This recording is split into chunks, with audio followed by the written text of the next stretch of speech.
কোনেও ভাবিবই পৰা নাছিল 40টা 50টা বছৰ ধৰি বন্ধ মাৰামাৰি কাটাকাটি ৰিলিফ কেম্প সব আছে বড়োলেণ্ড অঞ্চলত সকলো বস্তুৰ জৱনিকা ঘটাই প্ৰমোদ বড়োৰ নেতৃত্বত বড়োলেণ্ড অঞ্চলত শান্তি স্থাপন কৰিব পাৰিছে।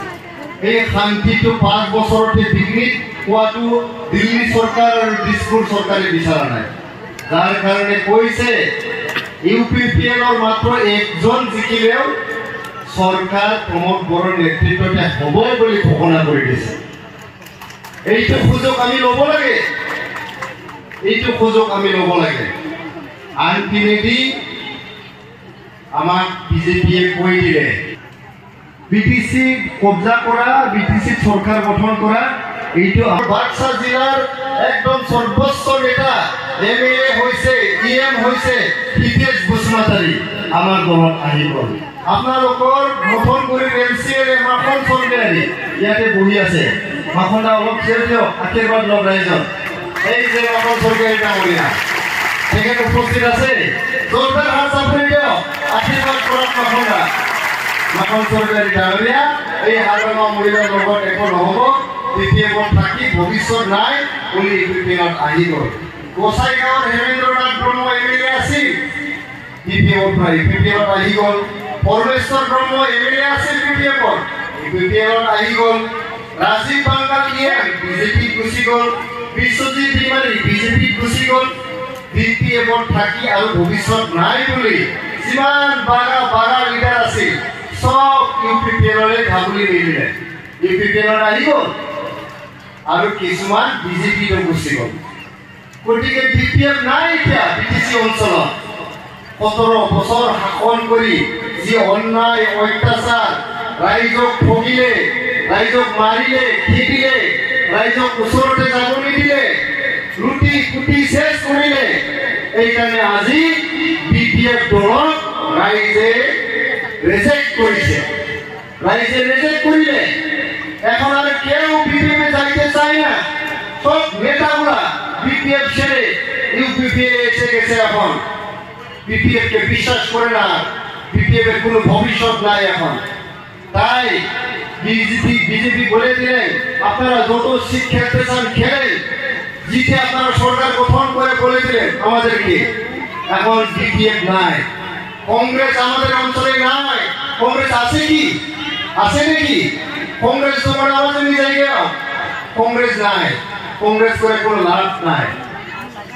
বিজেপি যদি আমাদেরকে ছেড়েই দিল, বিপিএফ দুর্বল হয়ে গেল, কংগ্রেস আমাদের অঞ্চলে নাই, এখন কোনো বড় অবড় নাই এখানে। আপনারা এখানে কত মুসলমানের লোক আছেন, মুসলমান সম্প্রদায় থেকে কত লোক আছেন? একটু খারাপ হতো, একটু দাঁড়ান সবাই দেখেন কত হাজার, কত ষোলো, তালি বাজান সবাই, বসেন বসেন। মানুহ আহিছে, কেউ অলপ অসমীয়া মানুহ, বেয়া নাপাব দেই, ইমান অসমীয়া মানুহ ইয়াতে আহিছে। বহক, আহিছে নে নাই? আদিবাসী মানুহ, এই যে আদিবাসী মানুহ, আদিবাসী বহুত কম আছে চালবাৰী, তথাপি বহুত আদিবাসী মানুহ আছে। হাত চাপৰি দিয়ক সকলোৰ কাৰণে, জোৰদাৰ হাত চাপৰি। আৰু ইয়াতে বড়ো কিমান আহিছে? বড়ো বড়ো চাওক, বড়ো হল ভৰ্তি হৈ আছে, ঠিক আছে। হাত চাপৰি দিয়ক সকলোৰ কাৰণে। বেংগলী বেংগলী বেংগলী সম্প্ৰদায়ৰ কোন কোন আহিছে? বেংগলী দেখেন, অনেক বেংগলী সম্প্রদায় থেকে এখানে লোক আছে। এখন আমরা ইউপিপিএল দল সব জাতি সম্প্রদায়ের একটা দল। এখানে মুসলমান সম্প্রদায়ের লোক আছে, এখানে বাঙালি সম্প্রদায়ের লোক আছে, ইয়াতে অসমীয়া সমাজৰ মানুহ আছে, ইয়াতে আদিবাসী সমাজৰ মানুহ আছে, বড়ো সমাজৰ মানুহ আছে, যিমান জাতি জনগোষ্ঠী আছে সকলো ইউপিপিএল দলত আজি যোগদান কৰি ইউপিপিএল মজবুত কৰিছে, প্ৰমোদ বড়ো ছাৰৰ হাত মজবুত কৰিছে। এইকাৰণে আজি ইউপিপিএল দল বিটিআর অঞ্চলত সকলোতকৈ শক্তিশালী দল। আমি এতিয়া 2025 লক্ষ্য নহয়, 2025 ছেপ্টেম্বৰ মাহত যেতিয়া বিটিসি ইলেকশন হ'ব, সৰকাৰ গঠন কৰা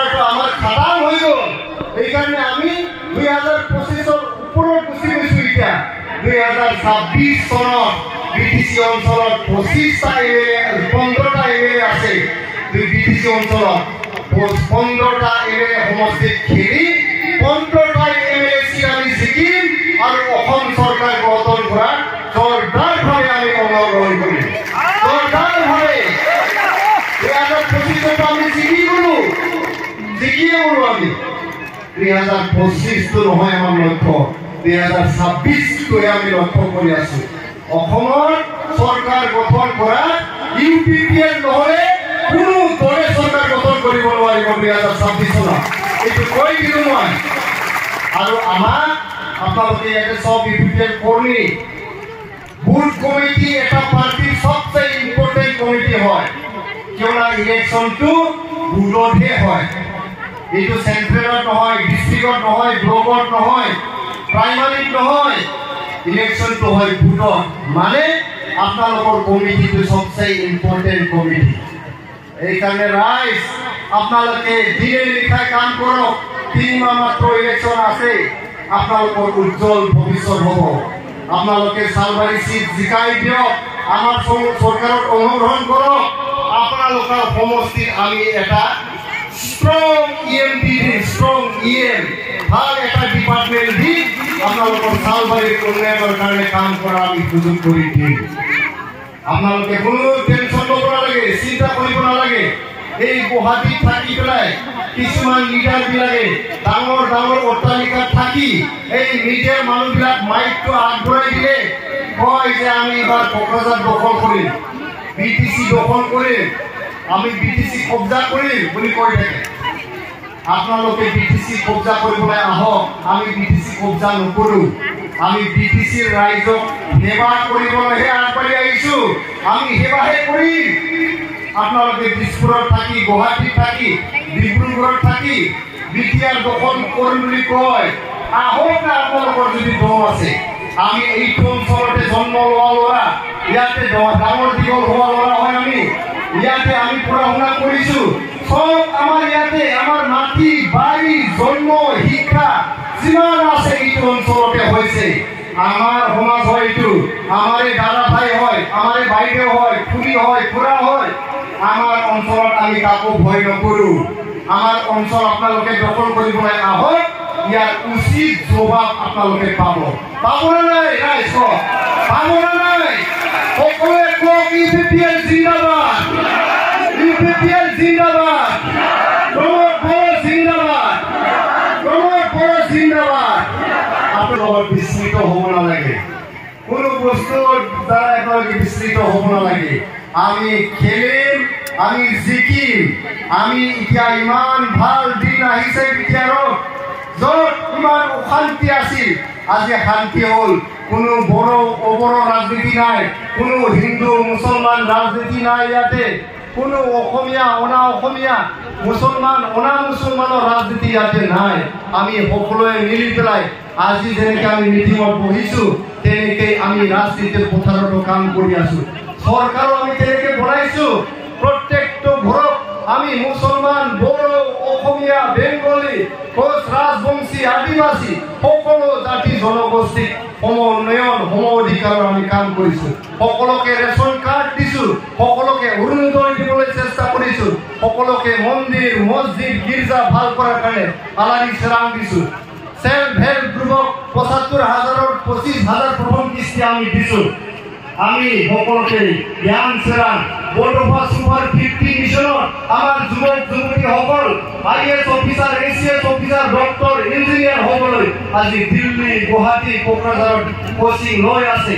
সবতকে ডাঙৰ কথা, আমি সকলো জাতি জনগোষ্ঠীক মাটি পাট্টা প্ৰদান কৰিছোঁ। প্ৰায় 3 লাখ পৰিয়ালক আমি মাটি পাট্টা প্ৰদান কৰিছোঁ। কোনো চৰকাৰে দিয়া নাছিল, কোনো পাৰ্টিয়ে দিয়া নাছিল, একমাত্ৰ UPPL প্ৰমোদ বড়ো ছাৰৰ নেতৃত্বত সকলোকে মাটি পাট্টা প্ৰদান কৰিছে। প্ৰমোদ বড়ো ছাৰৰ কাৰণে জোৰদাৰ হাত চাপৰি দিয়ক এবাৰ। জোৰদাৰ। আপোনালোকে কোনো চিন্তা নকৰিব। 2025 চনত যেতিয়া আমি এককভাৱে চৰকাৰ গঠন কৰিম বিটিআৰত, আপোনালোকে সকলো বস্তু পাই যাব। যিবিলাকে অৰুণোদয় পোৱা নাই পাব, যিবিলাকে চাকৰি বাকৰি পোৱা নাই পাব, যিবিলাকে মাটি পোৱা নাই মাটি পাব, যাৰ ৰাস্তা বেয়া আছে ৰাস্তা ভাল হৈ যাব, যাৰ দলং কালভাৰ্ট বেয়া হৈ আছে দলং কালভাৰ্ট বেয়া ভাল হৈ যাব। আপোনালোকে বিচিডিচি চেয়াৰমেন হ'ব, আপোনালোকে বিচিডিচি মেম্বাৰ হ'ব, আপোনালোকে ডিচিএলচিচি চেয়াৰমেন হ'ব মেম্বাৰ হ'ব, আপোনালোকে মাইনৰিটি বৰ্ডৰ মেম্বাৰ হ'ব চেয়াৰমেন হ'ব, SC board OBC board ST বোৰ্ডৰ আপোনালোকে মেম্বাৰ চেয়াৰমেন হ'ব। আপোনালোকৰ সমষ্টি একজন ষ্ট্ৰং ইএম আপোনালোকে পাব। গতিকে আপোনালোকে দিনে নিশাই কাম কৰক, নিজৰ নিজৰ বুটটো চোৱা চিতা কৰক। কোনো ডাঙৰ ডাঙৰ গাড়ী ঘোঁৰা লৈ এই মূৰৰ পৰা সি মূৰ ঘূৰিবলৈ দৰকাৰ নাই। খালি নিজৰ বুটটো আপোনালোকে দায়িত্ব লওক, নিজৰ ভোট কেন্দ্ৰৰ দায়িত্ব লওক, নিজৰ ভোট কেন্দ্ৰৰ চবতকৈ অধিক ভোট লৈ পেলাই জিকিবলৈ চেষ্টা কৰক। এইখিনিয়ে কাম আপোনালোকৰ। মানুহৰ ভৰি ধৰক, মানুহৰ ঘৰে ঘৰে যাওক, দোকানে পাহাৰে বজাৰে আপোনালোকে ইউপিপিএলৰ হৈ প্ৰচাৰ কৰক। কোনো পাৰ্টি নাই ইয়াতে, মই কৈ দিলো বিপিএফ নাই, কংগ্ৰেছ নাই, জিএসপি নাই, ওমৰো নাই, কোনো দল ইয়াতে নাই, একমাত্ৰ ইউপিপিএল জিকিব, ইউপিপিএল ৰাইজ। আপোনালোকে সকলোৱে মোৰ লগত কওক ইউপিপিএল জিন্দাবাদ, ইউপিপিএল জিন্দাবাদ, প্ৰমোদ বড়ো জিন্দাবাদ। ধন্যবাদ।